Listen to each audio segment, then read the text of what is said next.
Ever made a decision like, if it's raining, I'll take an umbrella? You've just used Boolean logic. No coding required. In programming, we tell computers to make decisions in the same way, with simple true or false checks using if statements. Today, I'll walk you through how to use Boolean values, true and false, and how to write if, else, and elif statements that make your Python code both smart and flexible. Whether you're brand new to Python or just need a refresher, this video will make decision making in code feel easy and even a little fun. Let's jump in. Booleans are the simplest data types in Python. They just have two values, true or false. No maybe, no kinda, just yes or no.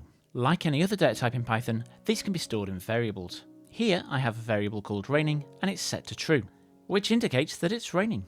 An if statement only runs code if certain conditions, called expressions, are true. An expression is just a bit of code that Python can evaluate to either true or false.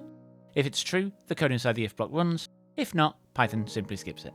You end an if statement and its expressions with a colon to tell Python, hey, I'm over with the if, my block begins. The block itself must be indented. Once the indent drops back to the same position as the starting if, then that will just go back to normal code. It will no longer be in the if block. So regardless of whether raining is true or false, head outside is always going to print. But in this case, because raining is true, we're going to get take an umbrella and head outside printed to the screen. The if keyword comes with two other keywords, elif and else. Elif stands for else if and allows you to check a different condition. Whatever follows the else block will run if neither the if or any of the elif blocks actually trigger because they got true. It should be noted that if either the if or an elif gets triggered, then no further elifs will fire. That is, if raining and sunny is true, you'll only get take an umbrella because sunny is now ignored, hailing's now ignored, and the else is ignored. It's not normal for us to just create variables and set them to true or false. Instead, we try and calculate if something's true or false based upon something called Boolean expressions. A Boolean expression uses a comparison operator to compare something to something else in order to work out if that's true. Here we have two variables, A and B, both set to 1.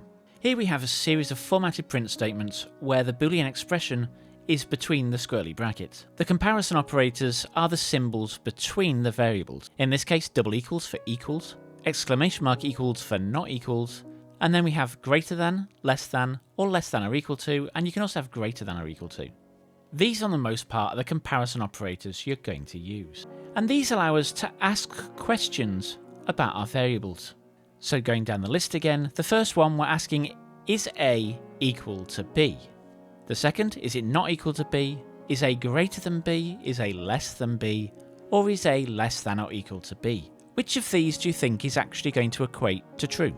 If you need some time to work it out, just pause the video here. Running the code now, we see that equals is true, not equals is false, greater is false, less than is false, and less than or equal to is true.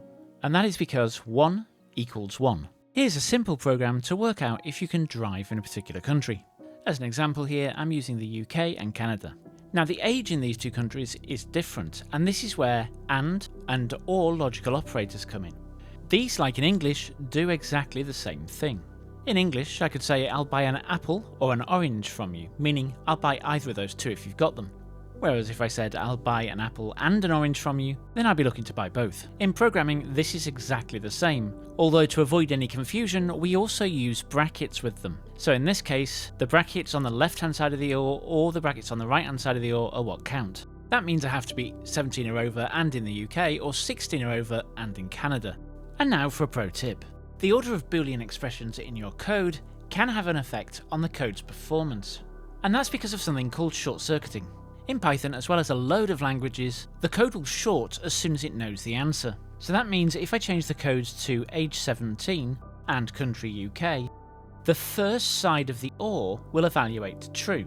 Because an OR will evaluate if one side is true or both sides is true, it won't make any difference to the answer once the first half is recognised.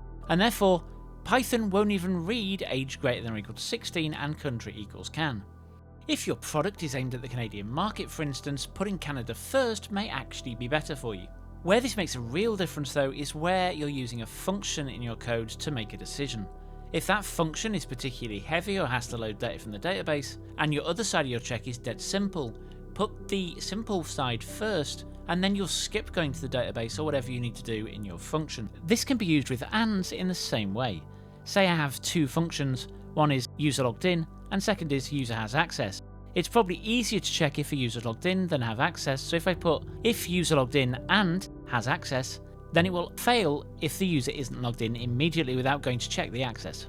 The best way to learn programming is by practicing and actually doing, not just by watching videos. So here's a simple challenge for you. Write a very simple program that will either print password OK or password too short. If the password is 8 characters or greater, then it's OK, otherwise it's too short.